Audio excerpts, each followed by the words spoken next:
Hello po, good evening po sa inyong lahat mga mamamayang. Magluluto po ako ngayong gabi ng escabeche.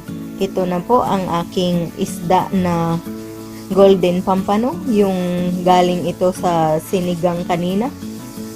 Ito ang gagamitin ko. Naghiwa lang ako ng konti kasi ako lang po ang kakain nito. Ayan na po. Isda na golden pampano.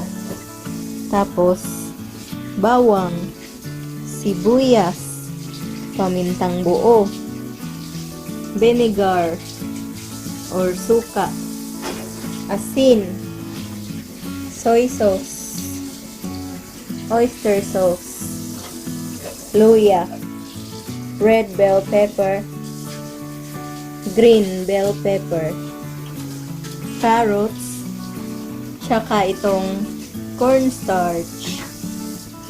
At saka kailangan rin po natin ng cooking oil nito kasi ipiprito ko muna itong ating isda. So, umpisahan ko na po ang pagpiprito mga mamamayang. Mga mamamayang, maglalagay din po pala ako ng brown sugar sa ating sauce nitong ating escabeche. Yan na po mga mamamayang, dahil mainit na ang ating mantika, pwede ko na pong isunod itong isda. Iprito ko na po.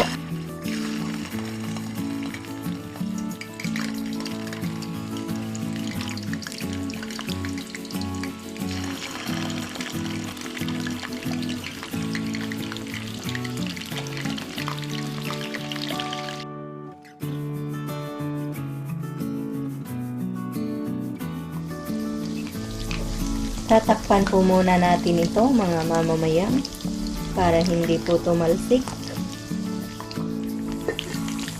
Ayan na po mga mamamayang, dahil luto na itong isda ay pwede ko na pong tanggalin to sa pagkakaprito.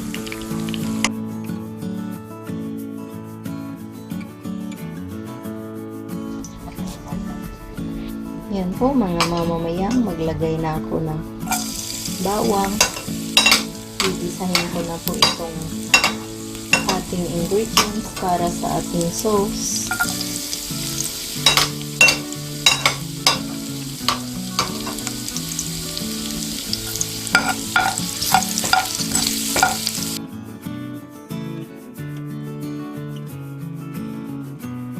Tapos ilagay ko na ang pamintang buo at saka ang ating sibuyas.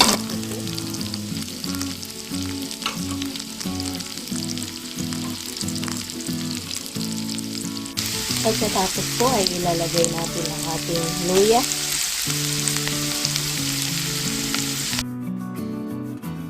Susunod natin ang ating sayo.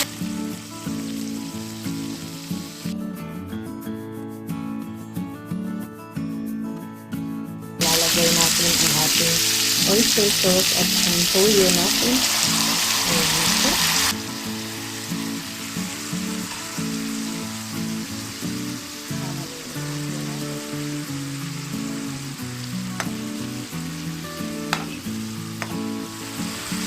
At pagkatapos po, maglalagay rin po tayo ng vinegar. Tapos hahaluin ulit.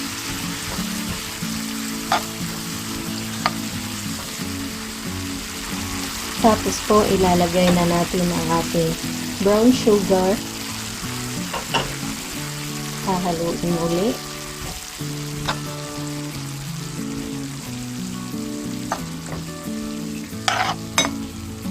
Ilalagay lang tayo ng konting asin.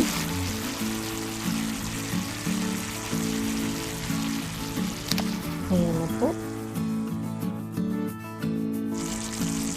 Pagkatapos po ay ilalagay ko na ang ating cornstarch.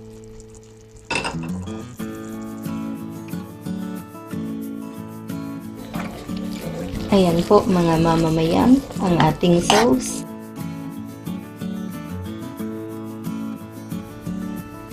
Ito na po mga mamamayang, luto na ang ating escabecheng isda. Ayan na po. Sana nakuha nyo ang recipe ito at sana'y magustuhan niyo po. Maraming salamat po sa inyong panunood. Ito po ang inyong Ate Mayang na nagsasabing mabuhay!